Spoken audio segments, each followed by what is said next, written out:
Nagronda mga bumbero sa mga tindahan ng paputok sa Bukawi, Bulacan dahil ito ang sentro ng industriya ng paputok sa bansa.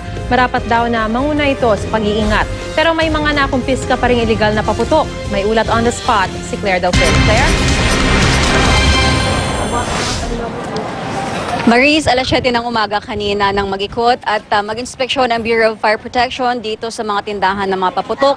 Dito sa Bulacan, Bukawi, Bulacan ang tinaguri ang firecracker capital of the Philippines. Bahagi raw ito ng kanilang OPLA na paalala, iwas paputok, sakuna at sunog sa pagdiriwang ng bagong taon. Sa kanilang pag-i-inspeksyon, may nakita silang mga paputok na hindi sumusunod sa proper labeling rules. Dapat kasi may mga pangalan ng paputok, saan at sinong gumawa, may direksyon kung paano gamitin, at may tatak ng pagsusuri ng Department of Trade and Industry.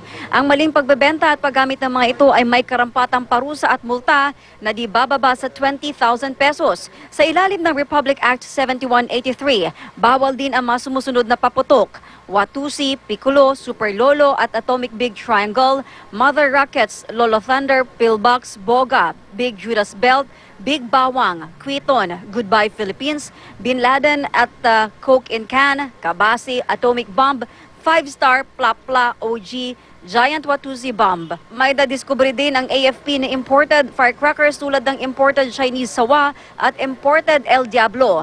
Bawal din ang pagbebenta ng mga ito. Pero dahil walang confiscation power ang BFP, irerekomenda pa nila sa PNP ang pagkumpiska sa mga nadiskubreng imported firecrackers. Ayon naman kay Romel Eustaquio, may-ari ng tindahang nagtitinda ng imported firecrackers, ang pagkakaalam daw niya ay locally made ang El Diablo na kanyang itinitinda. Hindi naman siya tutol sa pagkumpiska sa kanyang paninda. Ayon naman sa BFP, malalaman na imported ang mga paputok kung wala itong label ng manufacturer at PS mark mula sa DTI. Muli ring paalala ng BFP, hanggat maaari huwag nang gumamit ng paputok o pailaw, gumamit na lang ng turotot at iba pang mga bagay na gumagawa ng ingay at liwanag. Kung hindi maiiwasan, bumili lang ng paputok at pailaw sa mga rehistradong tagagawa at nagbebenta. Huwag nang mag-imbak o magtatago ng mga paputok ng matagal. Huwag ipapahawak o bibigyan ng kahit anong uri ng paputok ang mga bata. Lumayo ng may 50 hakbang mula sa bahay bago magpaputok. Magtanong sa barangay kung saan ang nakatalagang lugar para magpaputok. Huwag sisindihang muli ang anumang paputok na hindi sumabog. Maghintay ng 15 to 20 minutes at buhusan ito ng tubig. Huwag magpalipad ng sky lanterns dahil maaaring bumagsak ang mga ito at pagmulan ng apoy. Ayon pa sa Bureau of Fire Protection, naka-full alert sila sa New Year's Eve. Lahat daw ng kanilang mga bumbero ay naka-duty sa araw na ito. Hopefully, makatapos po sana tayo ng pagsalubong sa bagong taon na ligtas po at mapayapa at masaya.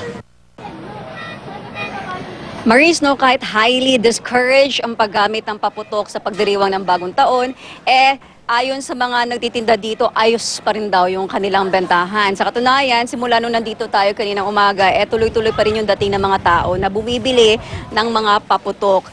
Kaya naman, yung mga bombero, sinasabi nila mas magiging mahigpit raw talaga yung kanilang pagtutok laban sa mga pinagbabawal na paputok, lalo na pagdating sa mismong December 31, yung bisperas ng New Year's Day, dahil dito raw nagdadagsa o dumadagsa yung mga mamimili ng mga paputok. Mariz. Okay, Claire, nakikita natin yung effort ng mga otoridad, no, sa kanilang pag-iikot, pag-i-inspeksyon sa iba't ibang mga tindahan ng mga paputok. Pero alam naman natin na karaniwan yung mga illegal na paputok, hindi naman yan naka-display. Hindi yan makikita sa mga tindahan na yan, kundi sa mismong pagawaan. Tukoy ba ng mga otoridad itong iba't ibang mga pagawaan na ito at kasama rin ba siya sa pag-i-inspeksyon? Yes, Maris, ayon sa kanila, ayon sa pag-usap natin kanina kay Chief Superintendent Barayuga, yung BFP Director, kasama sa kanilang inspection, random inspections, yung mga pagawaan, at maging yung mga ibang tindahan dito na nasa labas ng mismong sentro ng mga tindahan dito.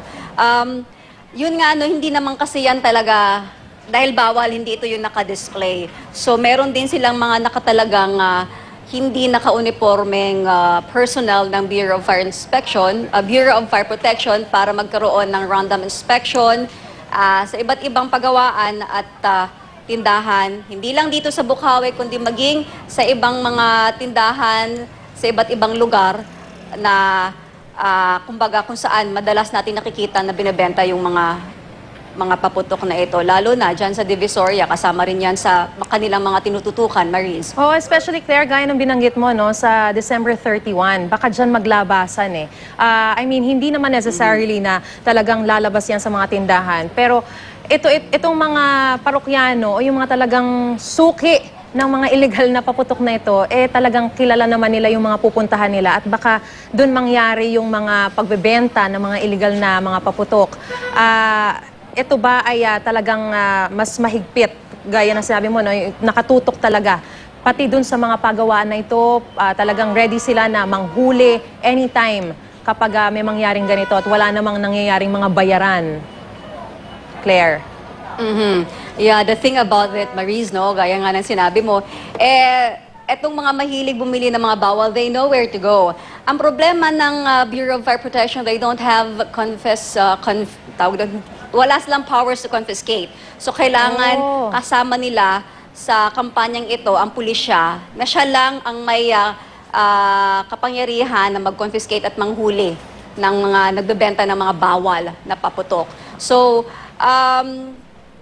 pagdating sa ganyang usapin, kasama rin dapat sa ating tatanungin yung Philippine National Police. Pero kanina kasi, yung nandito lang na nag-i-inspeksyon ay yung Bureau of Fire Protection. Pero ayon naman sa kanila, there are closely coordinating with the police and other government agencies para sa kampanyang ito, Maris. Alright, siya natin kasi makikita yung talagang seryosong kampanya ng mga otoridad. Maraming salamat sa iyo, Claire Delfin.